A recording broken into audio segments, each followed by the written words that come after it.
So today I want to talk about the book At Night All Blood is Black by David Diop. It was originally published in French in 2018 and won many literary awards. Its English translation won the 2021 International Booker Prize. The story is about a soldier called Alpha who is from Senegal and is fighting in World War I on the French side.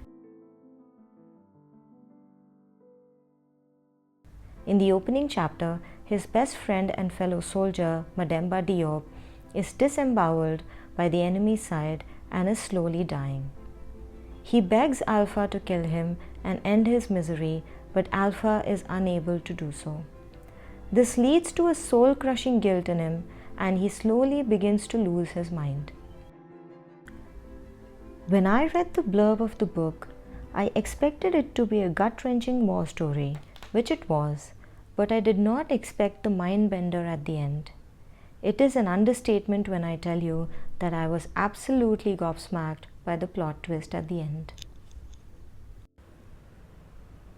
When I was reading the book, there were a lot of repetitions in it, especially in certain sentences and situations, which annoyed me a little bit.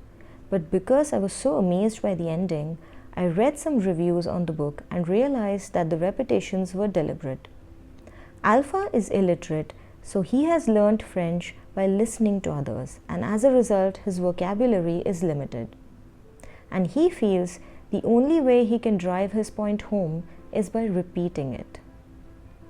This was a brilliant stroke by the author, and I wanted to know more about him and his works. David Diop is a French novelist and academic who was born in Paris in 1966. However, he spent most of his childhood in the capital city of Senegal. He specializes in 18th century French and Francophone African literature. He mainly writes about colonialism, racism, and the impact of wars on humanity. In this book, he focuses mainly on the impact wars have on the mental well-being of soldiers. There is a part in the book that affected me, and I know I'll be thinking about it time and again in the future. Let me narrate this small paragraph to you. It's from the point of view of the main character, Alpha. Temporary madness makes it possible to forget the truth about bullets. Temporary madness in a war is bravery's sister.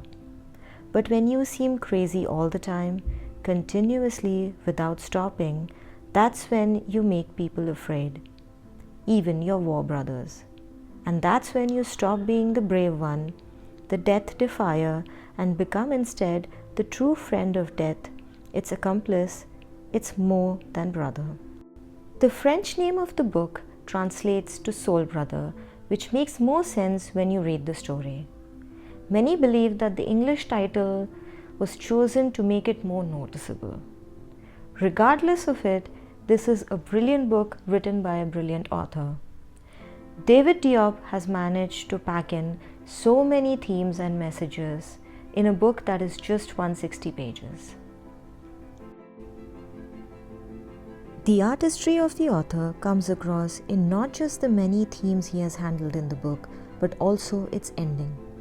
It made me want to reread it immediately, and I realized the author's sleight of hand. There are many Reddit threads and discussions on it, its ending and its interpretation, and you know it's a good book when that happens. If you read this book or any other works of the author, please let me know how you feel about them. That's it for today. See you next time. Bye.